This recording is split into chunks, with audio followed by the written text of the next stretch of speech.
Alright, what's up guys? Today we're going to go through some stretching demonstrations.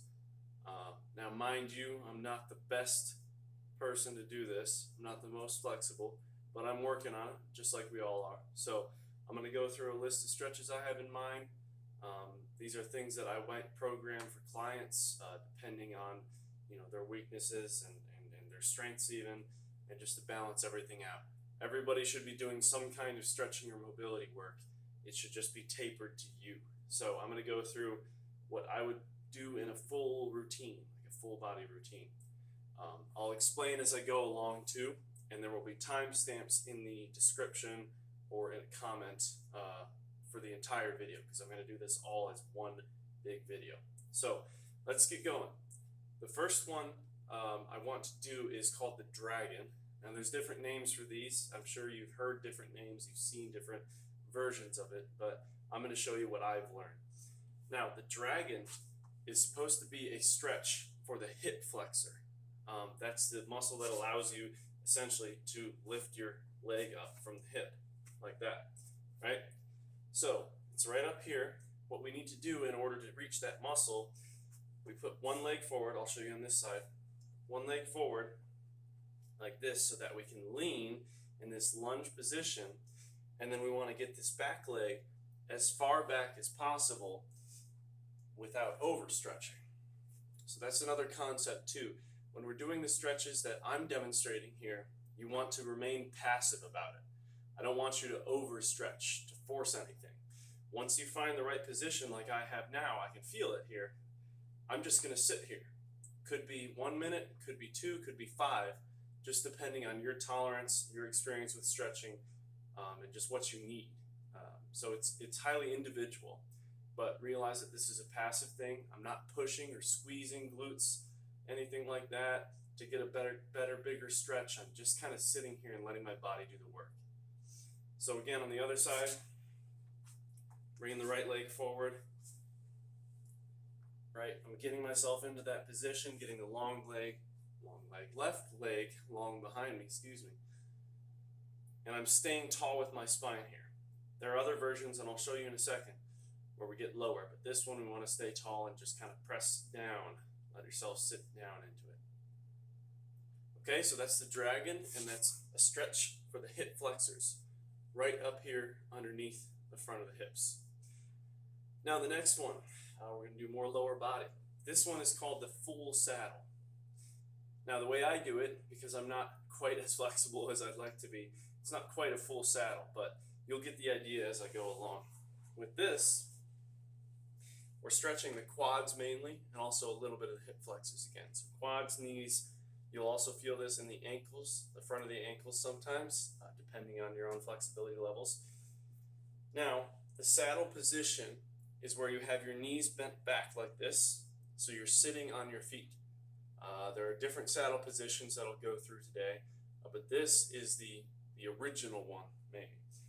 For the full saddle, we're going to try to bend back as far as we can without really bringing your knees up off the ground and without squeezing or pushing or trying to stretch too hard, right? So full saddle, I'm going to slowly work my way back. And this is about the point that I can get to right now comfortably.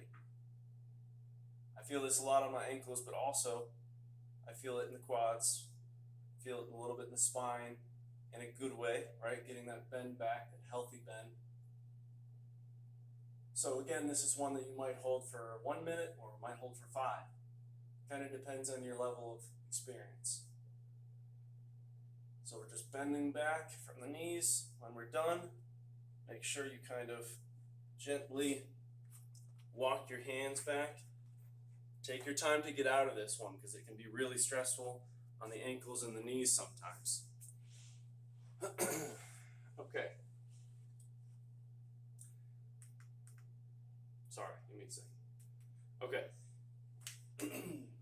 Next one after this, this is one that I implemented just for myself, and it's a little tough for me to do right now because I do have a minor wrist injury.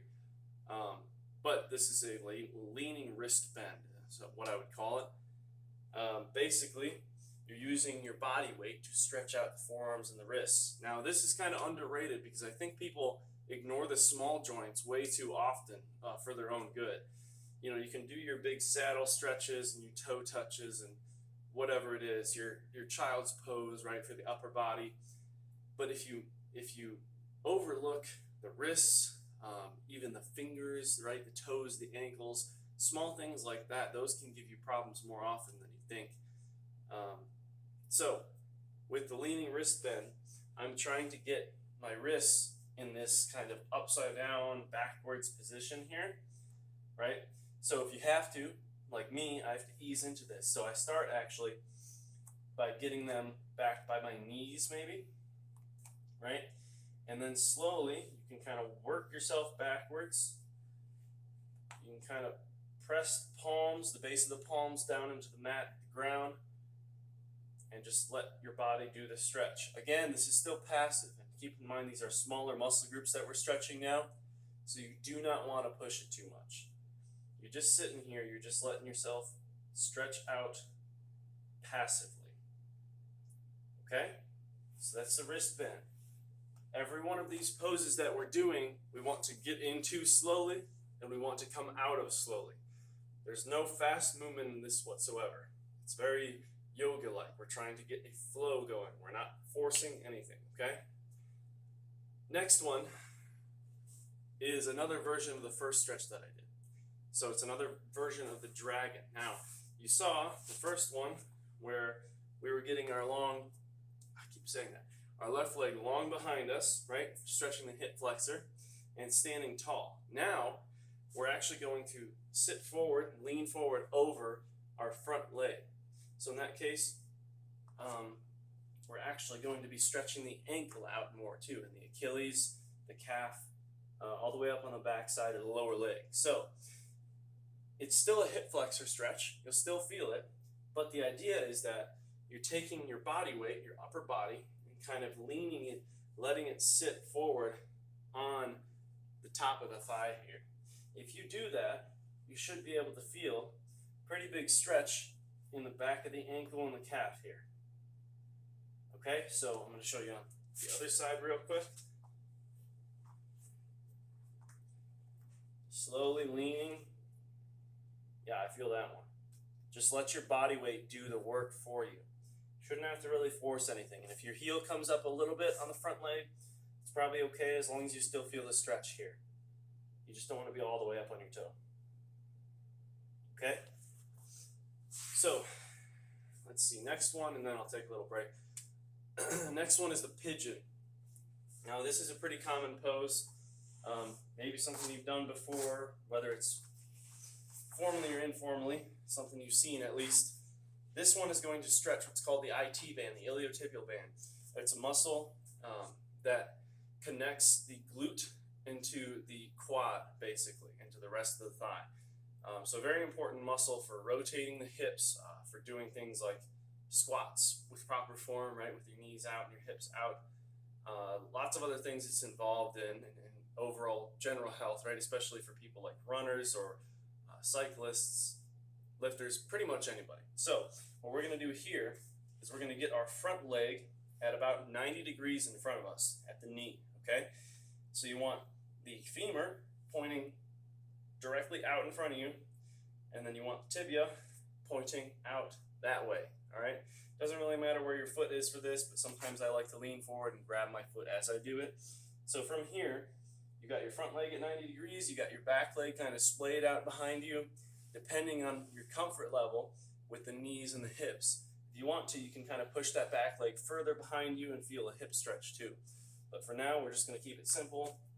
I'm getting my forearm down here, I'm holding my foot to keep myself even centered, and I'm leaning slowly forward over the rest of my body here. This is one of my favorites because it's very relaxing. It's a position you could easily fall asleep in if you spend long enough, and that's how you've mastered a pose, right? That's how you know. And it's just a different stretch, you know? It's not one of the bigger muscles, but it is one of the more important ones. So I'll show you on the other side again. Front leg about 90 degrees here. We're going to get that other leg long behind us. Forearm down. Hold the foot if you have to. And just leaning. Just letting your body kind of fall over the leg.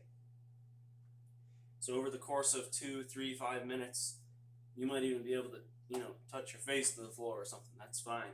This is highly individual. So right now what you see me doing is a very limited version of what you might be able to do, because I ignored stretches for a long time, and I'm paying the price for it now. I gotta gain all that back, rather than just work it into my routine in the first place. So, moving on.